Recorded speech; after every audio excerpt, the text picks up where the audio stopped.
আলহামদুলিল্লাহ। আমি বলবো এই জয় নিঃসন্দেহে মহান রবের নিয়ামত। এজন্য আমি মহান রবের শুকরিয়া আদায় করি, আলহামদুলিল্লাহ রাব্বিল আলামিন। একই সাথে কাপাসিয়াবাসীর প্রতি কৃতজ্ঞতা জ্ঞাপন করি। কাপাসিয়ার সকল শ্রেণীর, সকল পেশার, সকল দলের, সকল ধর্মের, সকল বর্ণের মানুষ আমাকে সমর্থন দিয়েছে সন্ত্রাস, চাঁদাবাজি, দুর্নীতির বিরুদ্ধে, অন্যায়ের বিরুদ্ধে। আমি কাপাসিয়ার জন্য কিছু করতে পারছি, এটা আমার জন্যে একটা সুযোগ আমি বলে মনে করি। সেই সুযোগ যাতে কাজে লাগাতে পারি, সেজন্যেই আমি মহান আল্লাহর কাছে শুকরিয়া জ্ঞাপন করি এবং কামনা করে আল্লাহ যেন আমাকে সেই তৌফিক দান করেন।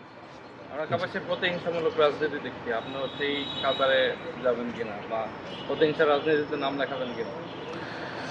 দেখুন, দেশের মানুষ এবারে জুলাই অভ্যুত্থানে যেই পরিবর্তন নিয়ে এসেছে, এই পরিবর্তনের মূল আকাঙ্ক্ষাই ছিল শান্তিপূর্ণ সহাবস্থান। সকল ধর্ম মতের বিপরীতে প্রত্যেককে শ্রদ্ধার সাথে সুযোগ করে দিবে, এটাই হলো স্বাভাবিক হওয়ার কথা ছিল। কিন্তু দুঃখজনক হলো সত্য, ফেসিস্টরা চলে যাওয়ার পরও ফেসিস্টদের আচরণগুলো ধারণ করে কেউ কেউ এখনও বাংলাদেশে রাজনীতি করার চেষ্টা করছে। এই বিষয়টি শুধুমাত্র বাংলাদেশকে নয়, বিশেষ করে গাজীপুরকে এবং কাপাসিয়াকে মারাত্মকভাবে ক্ষতিগ্রস্ত করছে।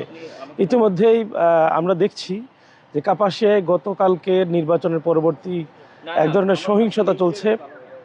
পরাজিত একটি গ্রুপ, তারা সেখানে বেশ কিছু নেতাকর্মী এবং সাধারণ মানুষের বাড়িতে হামলা করছে, তাদের দোকানে হামলা করে দোকান বন্ধ করে দিচ্ছে, হুমকি ধমকি দিচ্ছে। আমরা সেই প্রতিহিংসা, হুমকি ধমকির বিপরীতে আমরা কোনো হুমকি ধমকি দিচ্ছি না। আমরা শান্তিপূর্ণ একটা অবস্থান চাই, সবাই মিলেমিশে কাপাসিয়াটাকে গড়তে চাই, প্রতিহিংসা মুক্ত চাই, অপরাজনীতি বন্ধ করতে চাই, রাজনীতির নামে রাজনৈতিক যে ব্যবসা, সে ব্যবসাকে বন্ধ করতে চাই।